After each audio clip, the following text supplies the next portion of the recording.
بسم اللہ الرحمن الرحیم۔ جنگ بندی 5 منٹ بھی برقرار نہیں رہ سکی، آذربائیجان کو ارمینیا پر برتری حاصل۔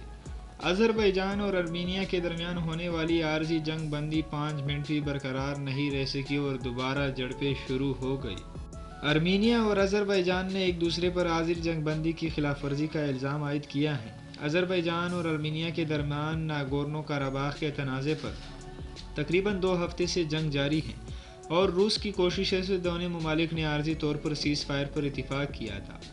دونوں ممالک کے درمیان مقامی وقت کے مطابق دوپہر 12 بجے سے جنگ بندی پر عمل درآمد شروع ہوا، تاہم جنگ بندی صرف 5 منٹ ہی برقرار رہ سکی اور دونوں نے ایک دوسرے پر سیز فائر کی خلاف ورزی کا الزام عائد کیا۔ ارمینیا کی وزارت دفاع نے اپنے بیان میں الزام عائد کیا کہ انسانی بنیادوں پر ہونے والی جنگ بندی کے نفاذ کے صرف 5 منٹ بعد آذربائیجان نے کاراخان بیلی پر حملہ کیا۔ دوسری جانب آذربائیجان کا کہنا ہے کہ ارمینیا جنگ بندی کی کھلی خلاف ورزی کر رہا ہے۔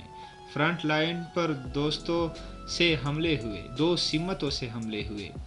ادھر غیر ملکی خبر رساں ادارے نے آذربائیجان میں اپنے نمائندے کے حوالے سے دعویٰ کیا کہ آذربائیجان کی عوام نے عارضی جنگ بندی کا خیر مقدم نہیں کیا ہے۔